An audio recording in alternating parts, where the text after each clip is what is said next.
If you go onto Google or onto YouTube and you search for how to create cinematic footage or how to make cinematic videos, one of the tips that you'll see over and over and over again is to shoot in a low aperture. And this is going to give you that blurry background. So the subject is in focus and the background is blurry. And that is great when you're in a studio and you can control the lighting.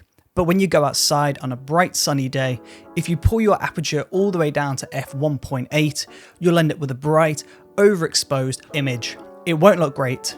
So what can we do to fix this? When you're filming a video, chances are you're going to be shooting in 25 frames per second, and that means your shutter will probably be at 1/50. And this means you've only got a few more settings in camera to adjust the brightness of your image. This is your aperture, and this is your ISO. But the problem is, if you want to shoot at those lower apertures, so f1.8 and get a blurry background, it's going to let a lot of light into the frame. So maybe you could just pull your ISO down.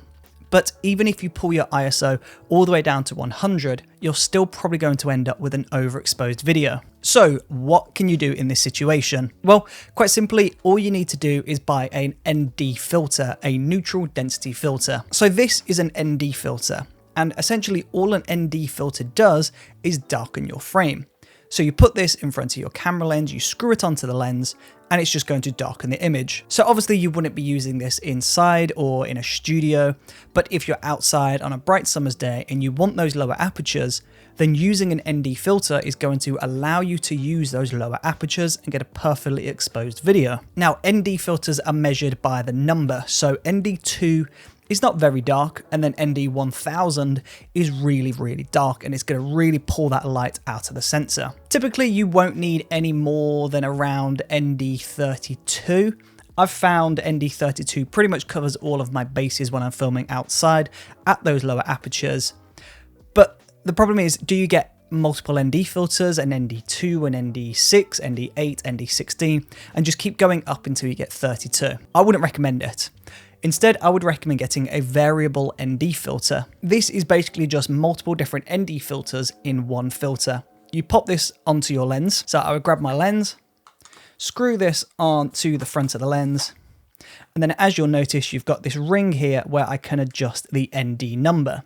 So this goes from 2 all the way up to 32. So this means if my settings are perfect in camera, I don't want to adjust them, but halfway through the shot, the sun disappears behind the clouds, I can just pull this from 32 to ND2 to pull up the exposure without affecting any of the camera settings. So the aperture, the frame rate, the shutter speed, the ISO, everything can stay locked, and I can just adjust the exposure with the variable ND.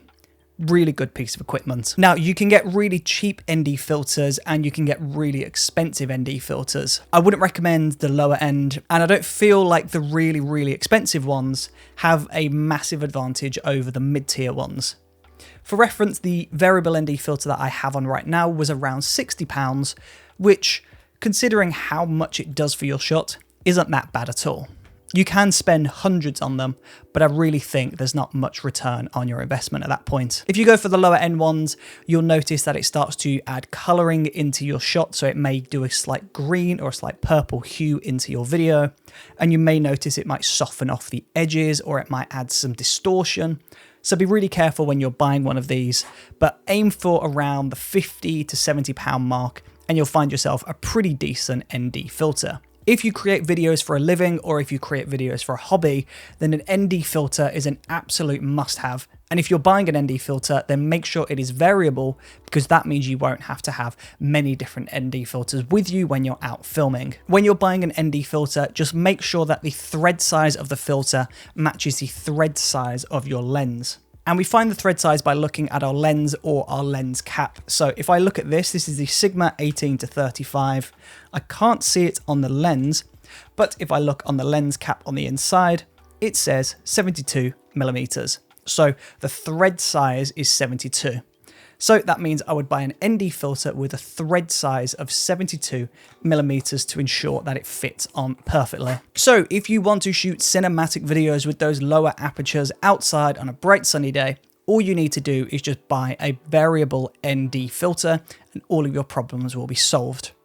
So thank you ever so much for watching this video. I really do appreciate your support, and hopefully I will see you on the next video. See you there.